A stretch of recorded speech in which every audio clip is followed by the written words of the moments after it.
But if on this graph, instead of going from forever on the left to forever on the right, if I have a nice continuous graph, but I limit that graph on some interval A, B.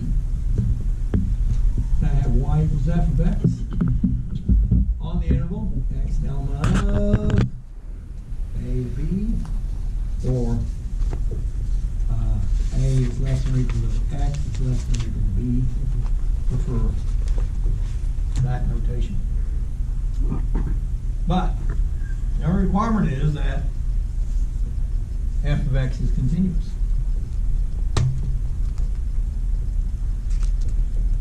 Because if f of x is continuous on this closed interval from A to B, then it's guaranteed to have a highest value. It's guaranteed to have a lowest value. Perhaps I did not draw a nice sketch because the guaranteed lowest value in this sketch is here. Guaranteed highest value in this sketch is here. If my interval were different, I would perhaps have a different result. It's not always the endpoints. So, and it doesn't matter what the function looks like.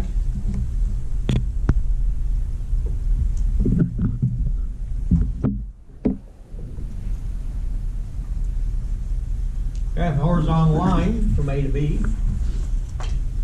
Every point is its highest point, and every point is its lowest point.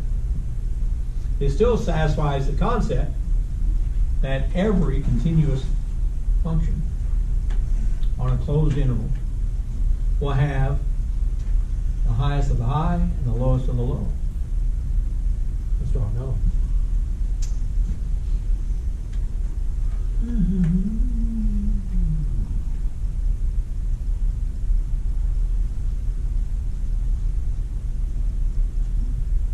Now, sure enough, this point, let's call that point A. Let's call this point B.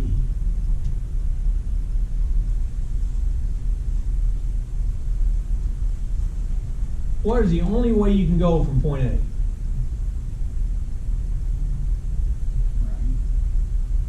Yes, but let's talk up, down. Only way you can go from point A is up. What's the only way you can get to point B? By also moving up. That is, but the only way you could move, if you could move, would be down. So, but we notice that A is higher than B. Don't care. Because if you're at point A, are you aware of point B at all? You're behind the hill. You can't see over the hill. You don't know what's over there. So we have names for these. The highest of the high, we say, is an absolute maximum. The lowest of the low, we call an absolute minimum. In the first example here, you see that possibly there, and here, and here, and here, I have several other points from that second point that I'm pointing at now. Whether you go left or right, what's your vertical motion? You're going down from here. Only way you can go is down from here. Only way you can go from there is up. Only way you can go from there is down. Only way you can go from there is up. So these other points are called relative, whatever they are. This and this are relative minimums. Now I said minimums, but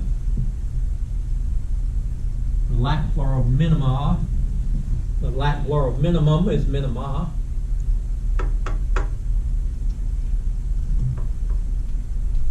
And these points are relative maxima. Okay. So if we look over at this third drawing,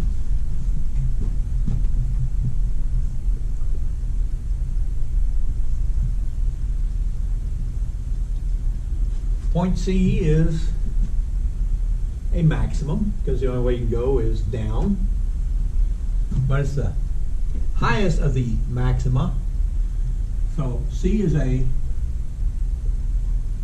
absolute max. D is an absolute minimum.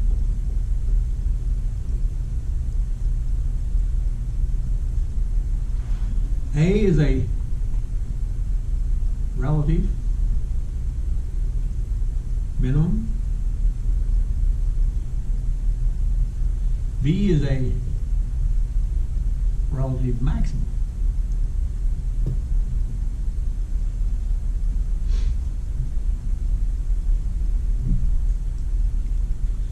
Well,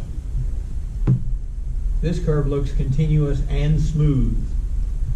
This curve is continuous and smooth. This curve is continuous and smooth. But something like absolute value, well, is continuous, but it's not smooth. For a standard absolute value function, y equal absolute value x, slope to the right of 0 is +1. Slope to the left of 0 is -1. So what's the slope at 0? It's undefined. It does not exist, because if you take the limit of the slope as x approaches 0 from the right, value is 1. And if you take the limit of the slope as x approaches 0 from the left, it's -1. Last time I heard, +1 does not equal -1. Yet it's very clear that that point is the absolute minimum in this particular absolute value function. Local maximum, absolute maximum, absolute minimum.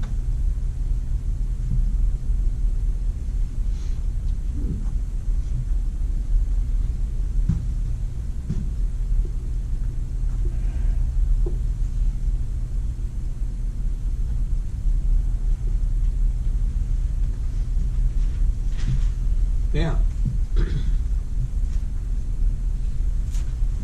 continuous, continuous, continuous, continuous, not continuous. The right half of it looks continuous, and sure enough, we have a local minimum, local maximum, absolute, I think that's absolute maximum. Local maximum, absolute minimum, this part on the right. This part on the left, sure enough, it looks like we have a absolute minimum and maybe an absolute maximum. But when we're talking about the function as a whole, what do we have there? We cannot declare this a max nor a min.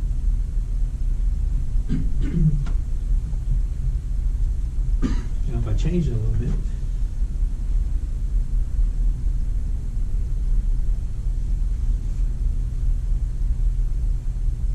now maybe you get away with calling it a maximum, because whether you go to the right or to the left, you have to go downhill to get to the next point. But generally we don't talk about a function at its points of discontinuity. It has points of discontinuity, we don't talk about it. And similarly, if we're looking at the derivative, even though the function y equal absolute x is continuous, its derivative is not continuous. where it's continuous but doesn't have a derivative, sometimes we call that a cusp. But we have points whose slope is not defined, but we still have a smooth curve. Let's look at some functions now. Y equal x squared. And let's look at the interval from -2 to +3. And let's do the same with y equals x cubed on the interval from -2 to +3.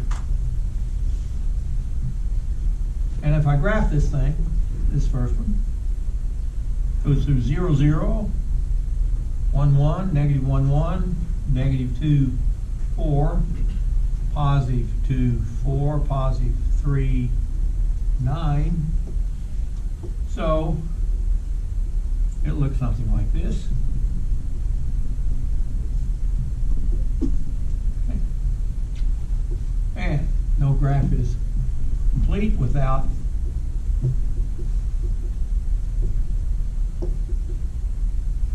some labels and scales. So there's your basic parabola on a closed interval.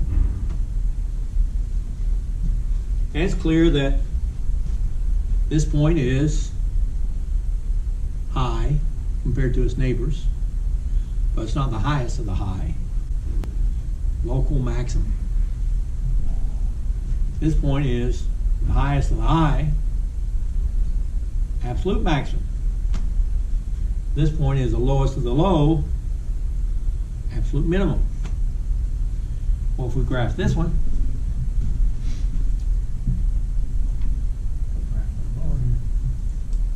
because it goes through 1, 1 and -1, -1,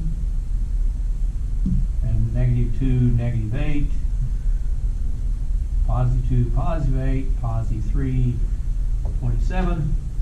So it comes up that way and goes down this way.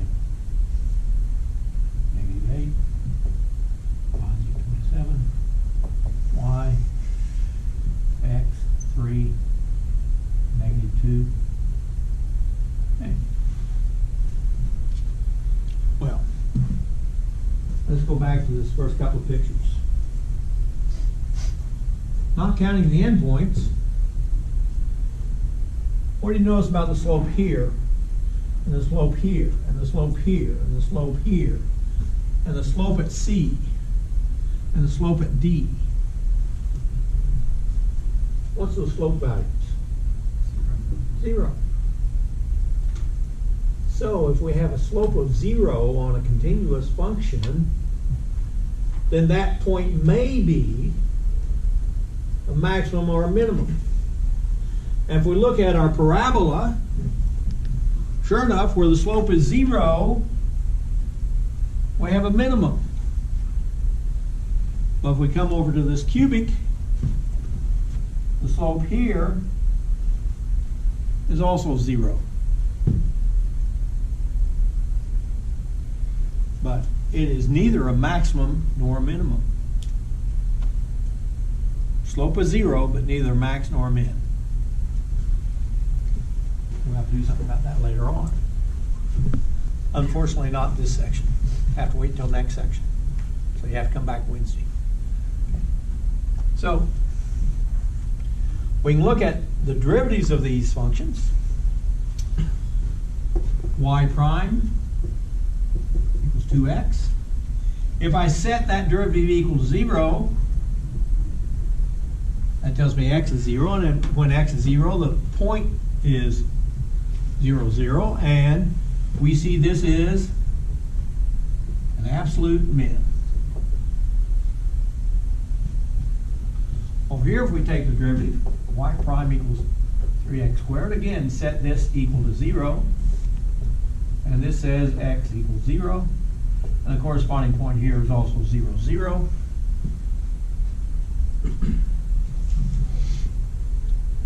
But it's neither a max nor a min. So sketching the graph, either manually or on your calculator, you know, what's that old saying, a picture's worth 1,000 words, or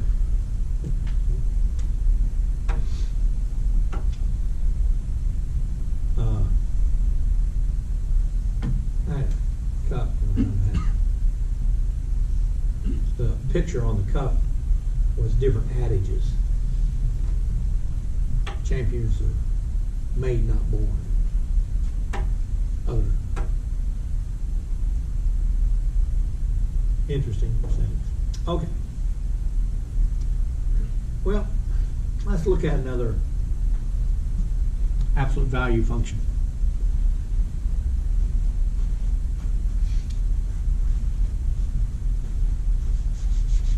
We send here. F of x equals absolute value of x minus 2x plus 1.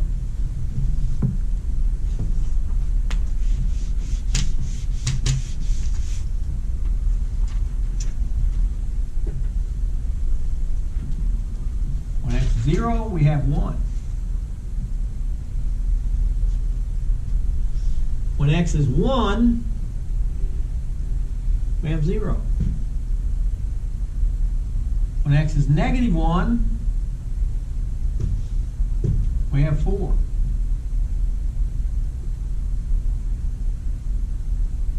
So this thing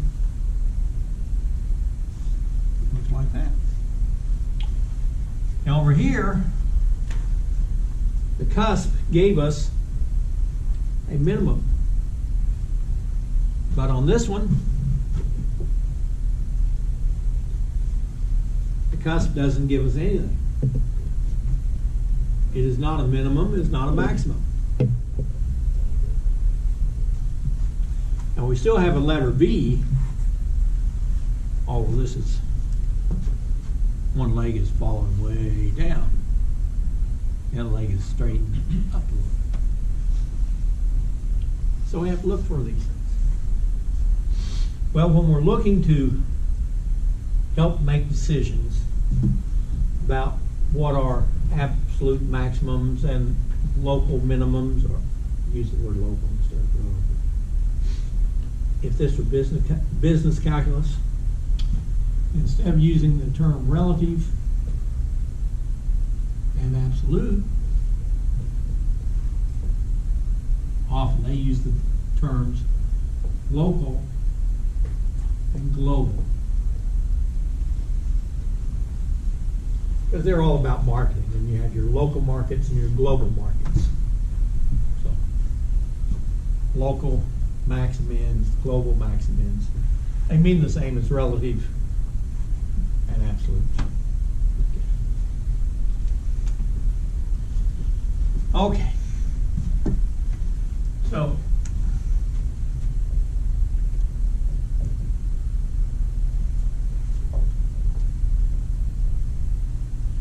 the idea of critical values, a general definition of critical value is any point that helps you sketch the graph.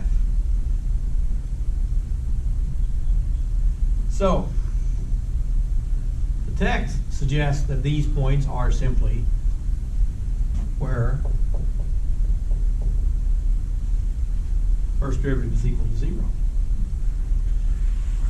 Because where the first derivative is equal to 0, it gives you that point and this point, and make this and this, that and that and that and that. But what does it not give you? Oh, it doesn't give you cusps. It doesn't give you intercepts. It doesn't give you asymptotes.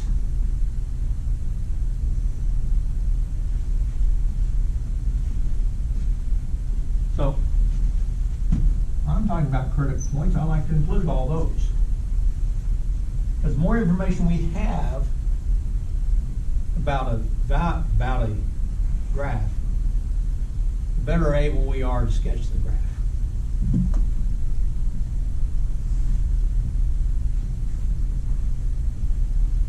So,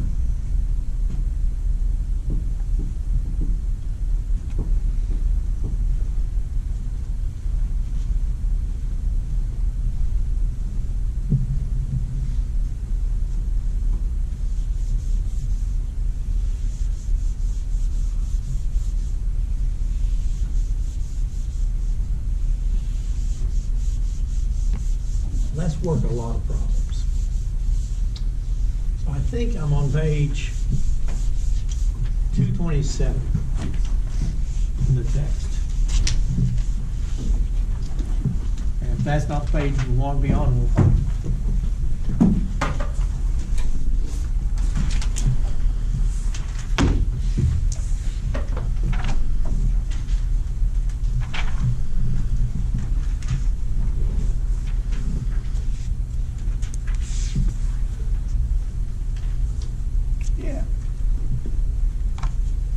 In the drawings, numbers 1 through 6, they show different curves and ask about different values. So the first curve looks reasonably nice. Goes up, goes down, and goes back up. And observing that, it's pretty easy to say, oh, this looks like a local minimum, a local maximum, an absolute minimum, an absolute maximum from the sketch. It also looks like slope is 0 there, slope is 0 there, and maybe the slope is 0 there. Well, the next curve is a little easier. Starts here, goes up, goes down, ends there.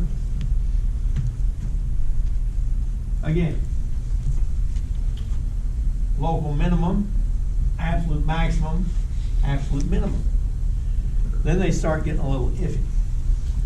They give me a alpine peak.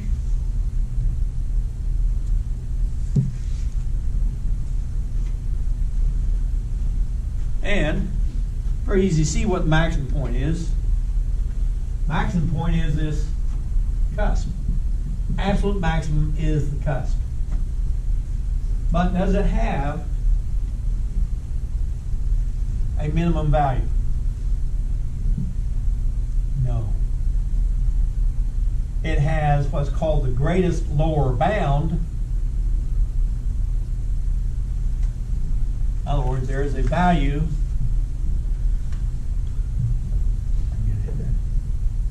There's a value that says no value, no point on this curve is lower than that value. But that value is not part of that curve. So if this happens to be the x-axis, then the y value gets arbitrarily close to 0, but is never 0. That's why it's important to have endpoints. If I have endpoints, then this is no longer in doubt. I have an absolute max, a pair of absolute mins. That's perfectly legal. If you think about something like a sine curve, up and down all day long, positive 1, negative 1, positive 1, negative 1, positive 1, negative 1 all day long. You have infinitely many absolute maxima, infinitely many absolute minima.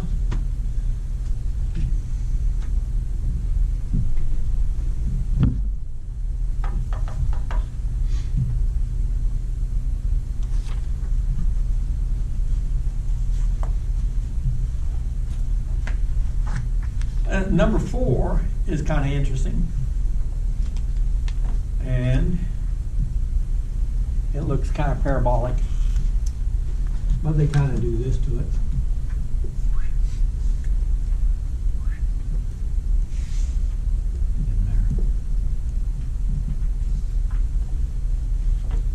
That's not continuous. It's not on a closed interval.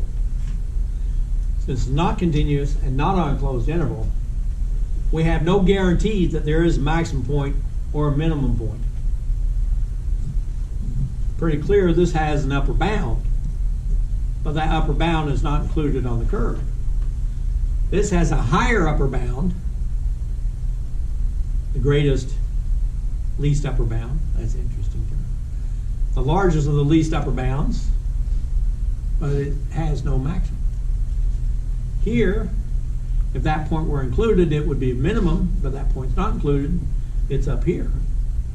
But if we kind of look up here and say, well, if we go to the right from there, you fall off quite a bit. Go to the left from there, you fall off quite a bit. So you could possibly argue that this is a local maximum. But, you know, I have some issue with that. You know, but ideally, I guess, depending upon your definition of maximum, is the highest point in the neighborhood. You know, it's like if you, anybody go down to the Wichita Mountains ever? Been on top of Mount Scott, 2,400 feet and change. Highest point around. But what's the highest point in the state of Oklahoma?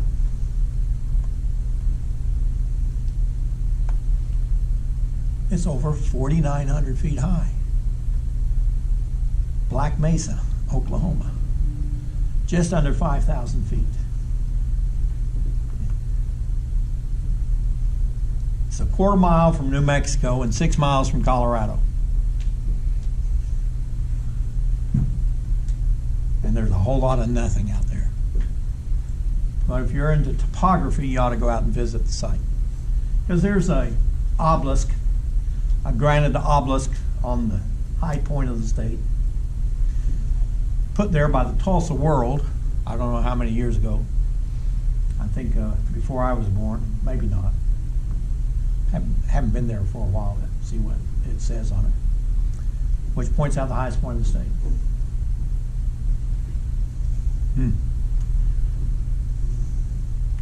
Well, like I say, you travel a quarter mile to the east, to the west, and you're into New Mexico. And that mesa slowly continues to climb into New Mexico. So that's not even the highest point of that mesa. Highest point of that mesa in the state of Oklahoma, which is the highest point of the Rocky Mountains in the state of Oklahoma. Because Black Mesa is, in essence, an extension of the Rocky Mountains. Didn't know we had Rocky Mountains in the state, did you? Now you do. Okay. So, and there you can get in trouble too. What is the highest point on Earth? Mount Everest. Over 29,000 feet and change. Well, let me rephrase it. What is the furthest point on Earth from the center of the Earth? It's close to the equator, yes. No. It's one of the Andes. And it's, since the equatorial diameter is about 13 miles greater than the polar diameters, Everest is about half that difference, and we have a peak in the Andes, which is about 5 miles higher than the peak of Everest, as measured from the center of the Earth. So when we're talking about maxima and minima, our point of reference has to be understood. And normally we measure elevations by distance above mean sea level, and based upon measures of distance above mean sea level, Everest is still the tallest mountain in the world. There's some questions the K2 might be up there too, but they have measured them both using global positioning system, and Everest has K2 beat by quite a little bit. K2 is in the same range, the Himalayas, but it's actually in Afghanistan. Okay. So,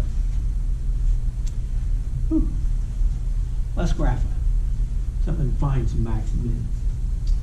And this isn't too bad. Let's make it not too bad. Y equals x squared over x minus 2. Okay. You know, you could graph this in college algebra. And we maybe graphed one like it earlier in the year. When the numerator is 1 degree higher than the denominator, we will have a slant asymptote. Let's find that. X minus 2 divided into x squared plus 0x plus 0. Get all these terms in there. X and x squared goes x times. Multiply back x squared minus 2x. Subtract positive 2x. Bring down 0. X into 2x goes 2 times. 2x minus 4. Subtract positive 4. So this function behaves like x plus 2 plus 4 over x minus 2. And when x gets very, very large in the positive sense, this gets very close to the line x plus 2. And when x gets very, very large in the negative sense, this gets very close to the line x plus 2. So that gives me 1, 2, 1, 2. We have an oblique or slant asymptote there. What other asymptotes do we have? What can we not do from here? What value can x not be? 2. We have vertical asymptote. So, back over there when I'm talking about critical values, one critical value is x equals 2 because the function is not defined at x equals 2. Another critical piece of information, it's not a value, but it's a line, is this oblique asymptote. Well, how about the intercepts? Where is the y-intercept? Well, the y-intercept occurs when x is 0. 0 over negative 2 is 0.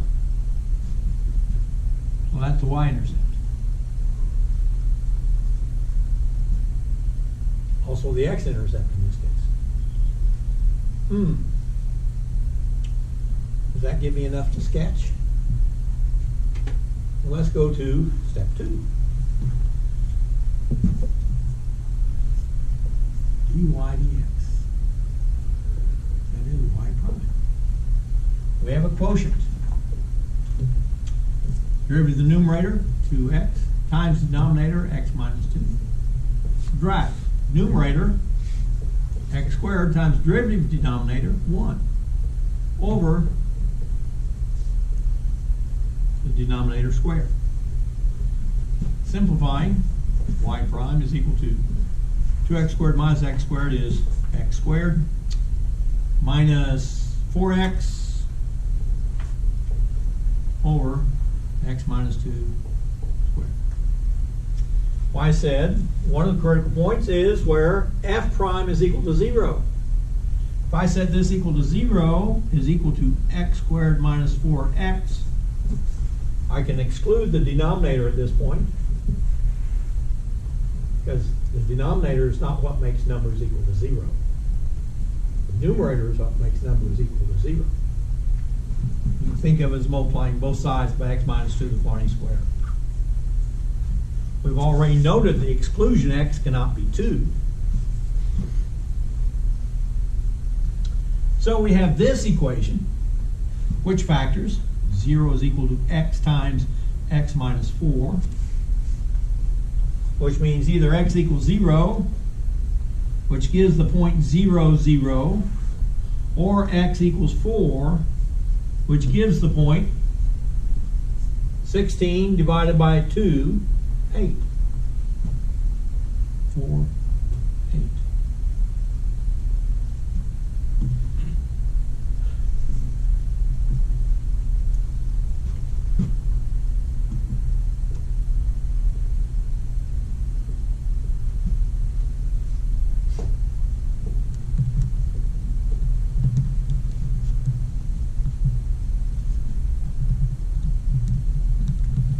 Since the slope is 0 here, and it cannot cross this line, well, it can, but can't cross it far out. And it cannot cross this line. What this is going to do is dive that way and climb that way.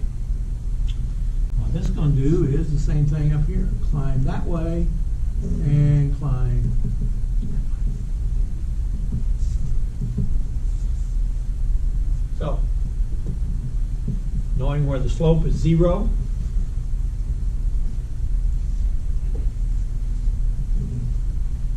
knowing our intercepts, knowing our asymptotes, all helps us make a better sketch of the curve.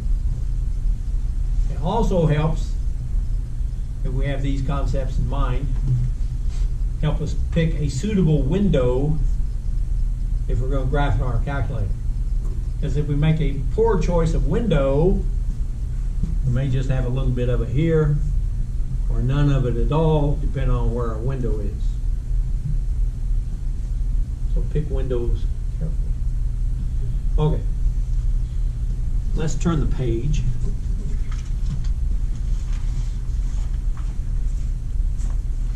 And look at number 22.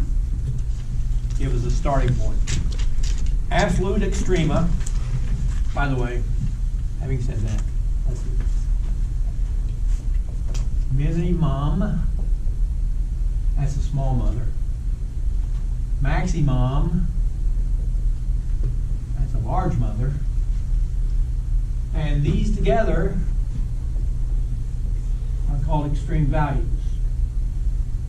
And if we put these in the plural, minima, maxima, and extrema. How many of you speak Latin? How many of you have ever taken a Latin course? How many of you, oh, someone has. How good is your Latin? Not very, but it helps with a lot of terms, medical things.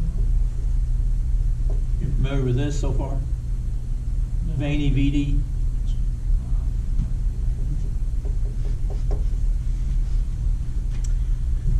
If you read Julius Caesar, supposedly when Brutus stabbed Caesar, among others who stabbed Caesar, Caesar said to Brutus, et tu, Brute. But before all that, Caesar had been to Gaul, which we now call France. Basically said, I came like a venue, I saw like video, I conquered like victory. I came, I saw, I conquered. Years ago, when I was starting at teaching at Moore High School back about 1981, I was being introduced to the teachers in the classroom or around. And we're approaching a teacher in the hallway, and someone said, that's the Latin teacher. She has no sense of humor. No one's ever seen her laugh. That's a challenge, you know. So when they introduced me to Mrs. Cook,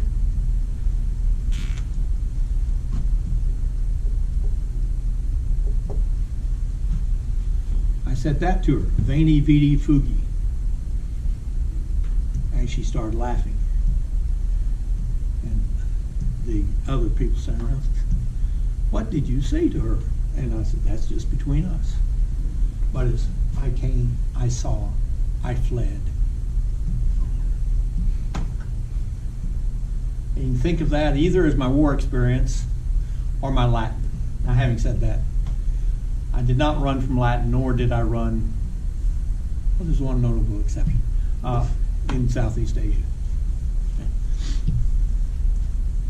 Yeah, I was on a trail by myself and passed a point. Came back along that trail at the same point, there was a basket with rice packages in it. That was not there before. When you're in the jungle by yourself and you come across rice packages, in an area where the good guys usually aren't, I did not take time to count the packages of rice. I kicked the afterburners on. Now, I had to pass that twice more. Pass it once.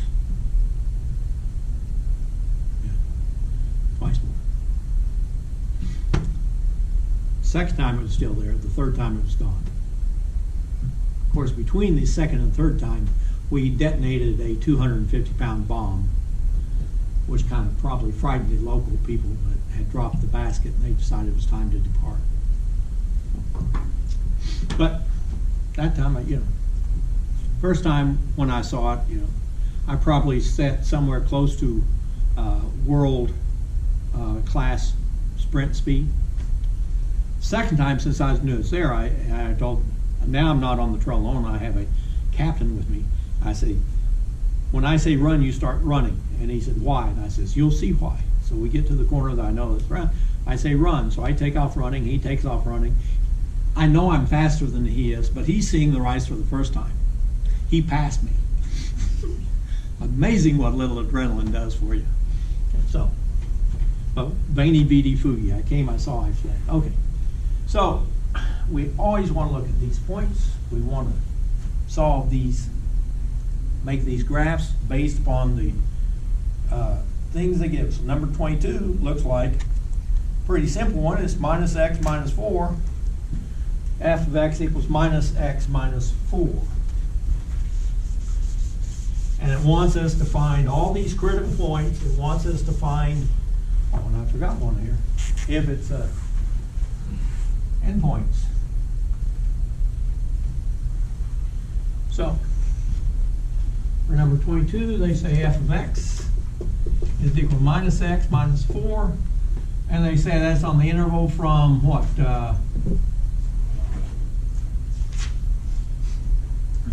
0 to 3? Negative 4 to 1. Negative 4 to 1.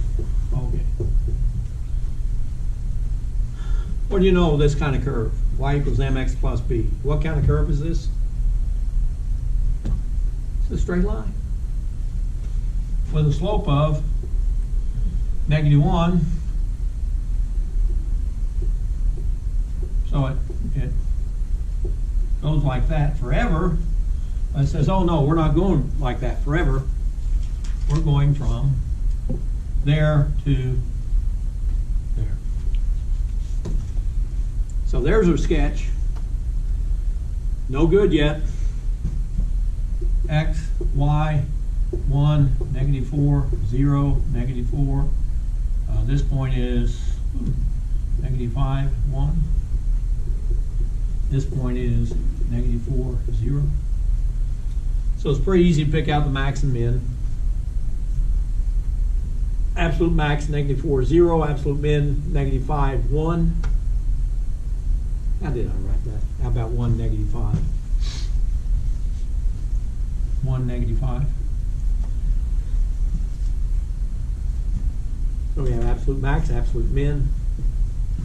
Decent picture. Understand the curve, because we've done that since algebra the first.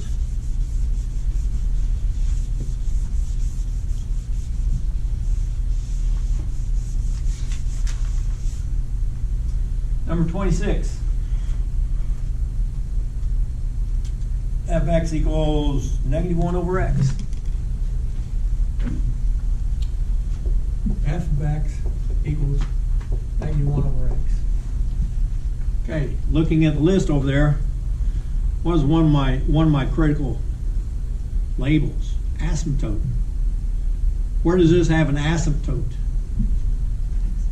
X equals 0. So the y-axis is an asymptote.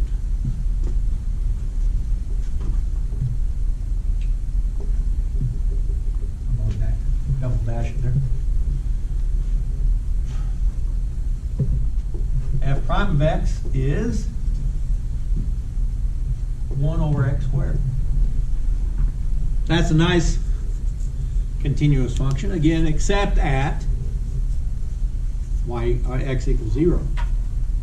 But one thing we know is that this thing is positive.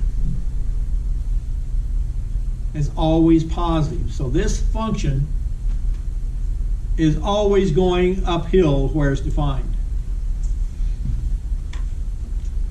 And the second derivative is never 0. Be any positive value you want. It can't be negative, it can't be 0. If I sketch these in, it goes like that. from left to right is always going uphill. But they gave me a domain. What is the domain on that one? Number 26. -2 to 1. What? -2 to 1. -2 to positive 1. -1, so -2 to -1. -2, -1. So, the rest of that does not exist. And again, it's pretty easy to see what is the absolute maximum, what is the absolute minimum. The absolute max is -1, 1. The absolute min is -2, 1/2.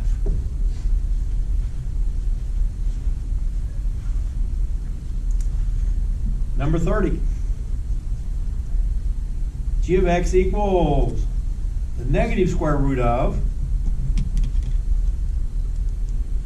5 minus x squared. G of x equals the negative square root of 5 minus x squared. Let me do it on a little side here.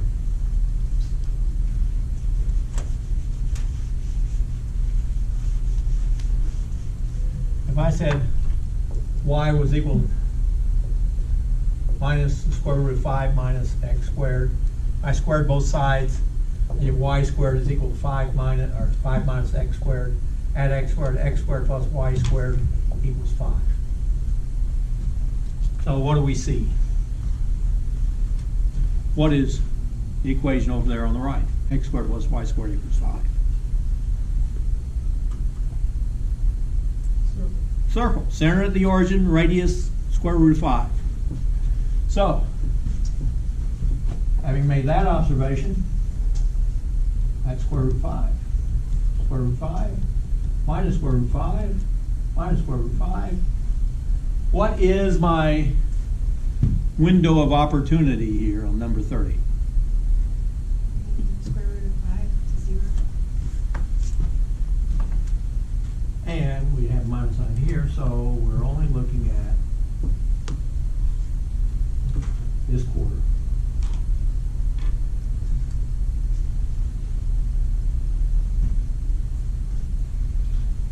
And we take the derivative, g prime of x is minus 1/2 of the square root of 5 minus x squared times the negative 2x. Those change, that divides out, is equal to x over square root 5 minus x squared. Set that equal to 0? Yes. Wouldn't you get the top half of gosh. Yes, I would get the, if this were there, I'd have the top half. If that is negative, I have the bottom half, but the domain restricted me from negative root 5 to 0. So I don't get over there. Okay. That's why we have to read the direction, so to speak. Now setting this equal to 0 is 0 at 0. Plug in 0th point, we get 0, negative root 5. So we have 0 slope right there. And it is 0, negative root 5. And if we plug this in, we have an issue. We have negative root 5 on top, but we have 0 on the bottom. Slope is undefined. Turns out it's vertical.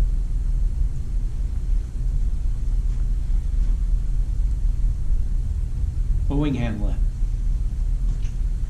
Absolute max, negative root 5 comma 0.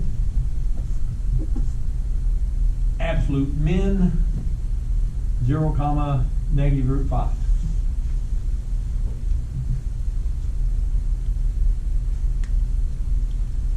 It'd be nice if we don't have to draw a picture every time that we do this.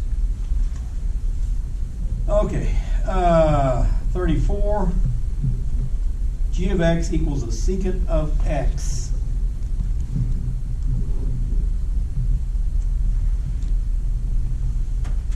And we're going from minus pi over 3 to pi over 6. Anybody remember what the secant does over that range?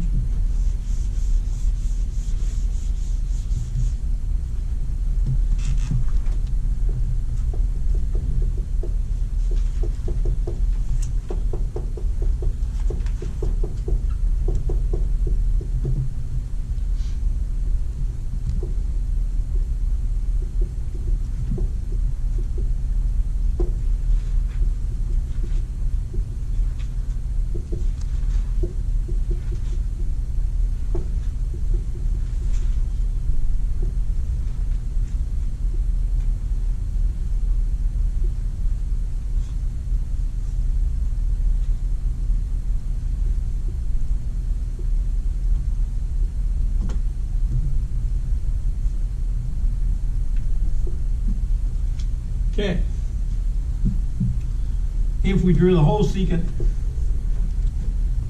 is asymptotic at odd multiples of pi over 2.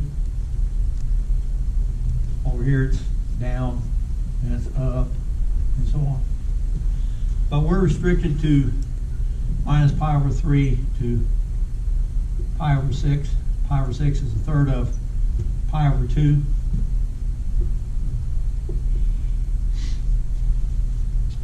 And 0, the secant is 1.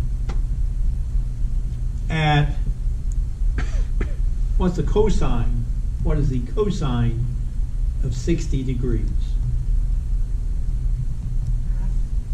Half. 1/2. So the cosine of minus 60 degrees is 1/2, because it's an even function. And minus pi over 3 radians is the same as minus 60 degrees. So the cosine is 1/2, means the secant is that reciprocal will be 2. At cosine of pi over 6 is square root 3 over 2. So that's the reciprocal of that value, square root. It turns out 2 root 3 over 3, which is several decimal places. 1.154. Pi over 6, comma, 2 root 3 over 3. Minus pi over 3, comma, 2. And this is 0, comma, 1. 3 points there to identify.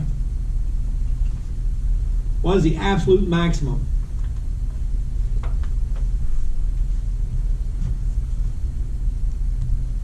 Highest of the high. Minus root 3, minus pi over 3, comma 2. What's a local or relative maximum? Pi over 6, comma 2 root 3 over 3. And what's the absolute minimum? 0, 1. Now again, if we had the whole curve here, even though these are minima, they would only be relative minima, because these go down forever. You know, if we had interval after interval after interval of that. But because it's restricted, then we do have absolutes. Okay, 38. Natural log of x plus 1. H of x equals natural log of x plus 1.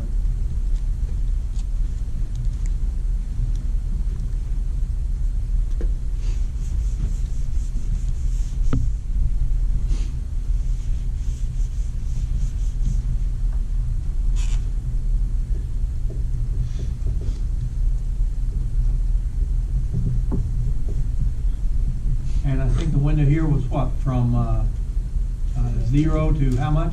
3. 3.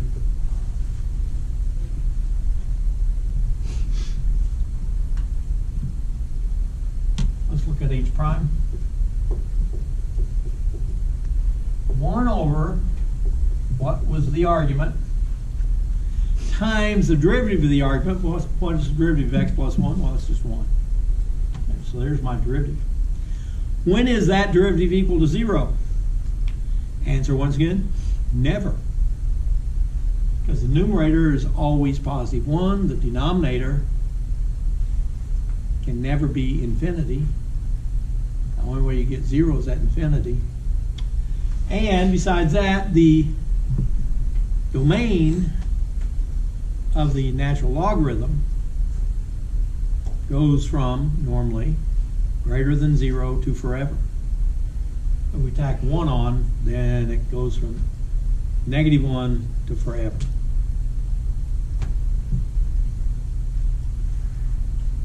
Exclusive. We do have an x-intercept. When x is 0, what's natural log of 1?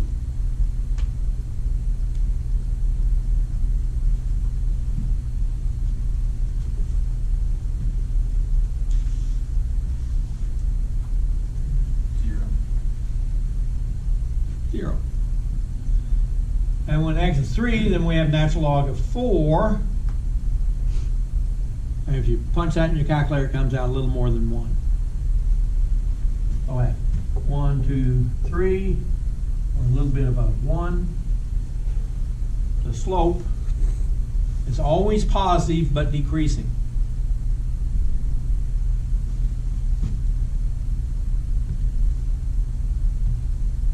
Now, if we drew the whole curve in, it would be asymptotic down this way, but there is no asymptote this way.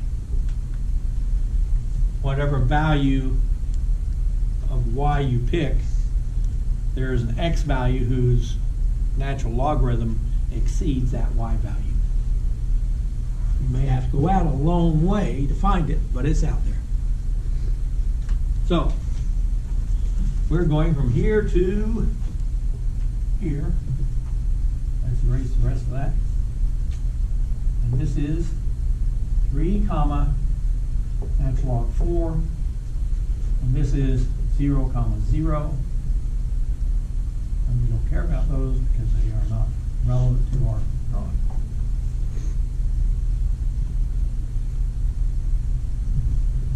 Labels. Scales.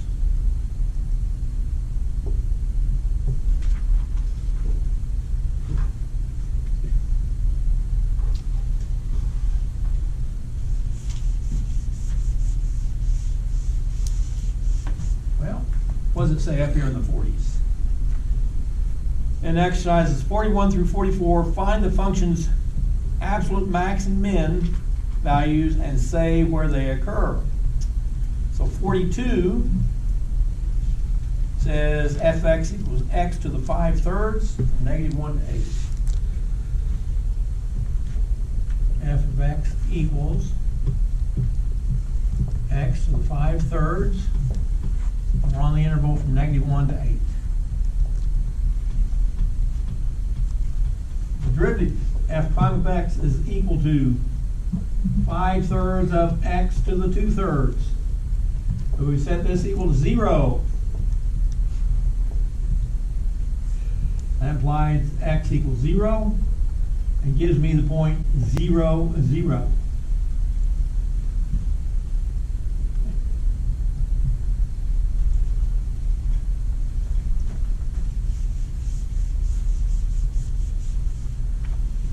Let's put in the endpoints. At -1, the cube root of -1 is -1. -1 to the 5th is -1. -1, -1. We'll also have 0, 0 from here. And at 8, the cube root of 8 is 2. 2 to the 5th is 32. So out here at 8,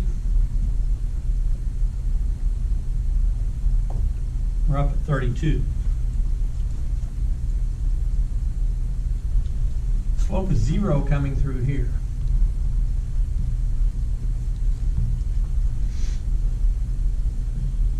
But, having said that, when x is not 0, the slope is always positive.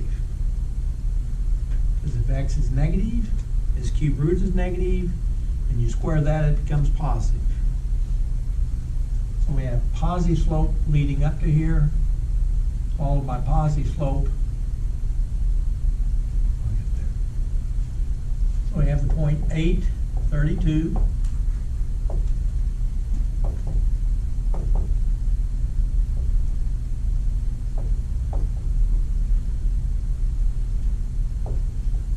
Absolute max, absolute min, and an interesting point that we'll talk more about Wednesday. Give you a clue, inflection.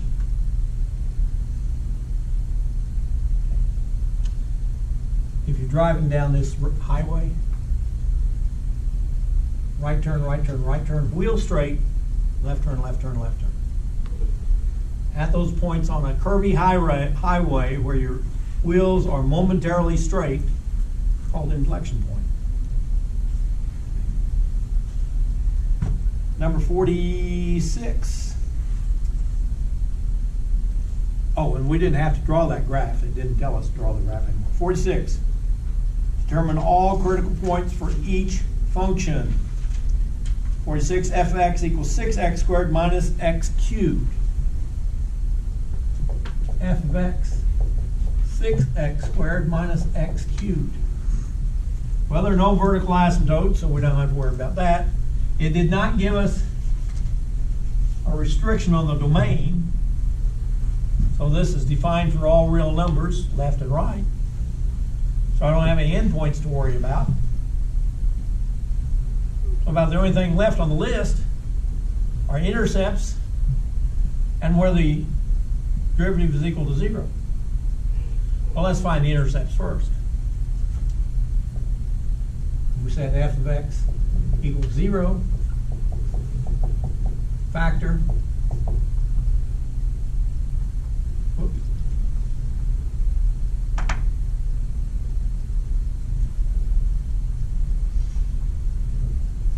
It gives us the points 0 comma something and 6 comma something.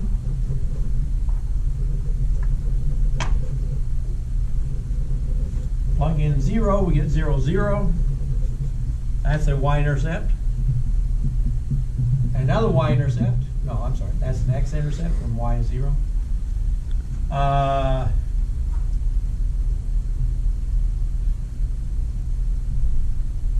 Did it say 6x minus x cubed or 4x minus x? 6x. Oh.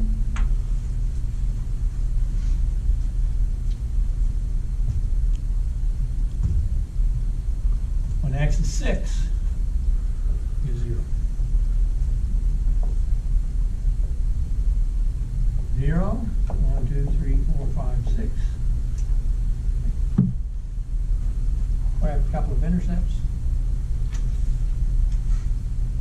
Let's find the derivative. F prime of x equals 12x minus 3x squared. We set it equal to 0. Dividing by 3, 4x minus x squared. Factoring x times x, I'm sorry, x times 4 minus x. So this tells me where the slope is 0.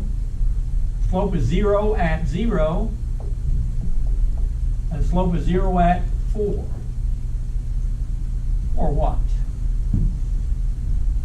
16 times 6 is 96 minus 64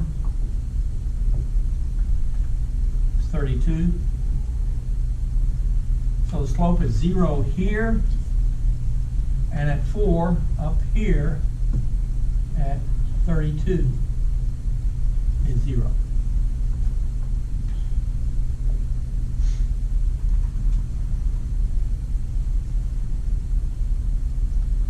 So to get from here to there to there,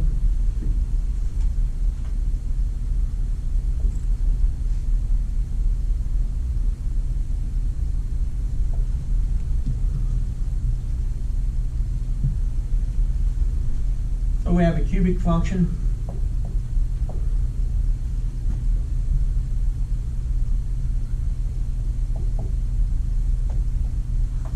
Didn't ask us to graph it, but it said identify the critical points. And the critical points to me are the intercepts and places where the slope is 0. And we'll add to that later on that point in there, which may or may not be that point. Let's see. What's the second derivative of this?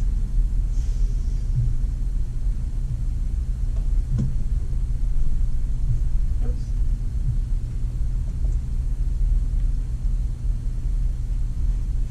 -24 minus 8, 16. And that will be left turn, left turn, left turn, left turn, left turn. Wheel straight, right turn, right turn, right turn,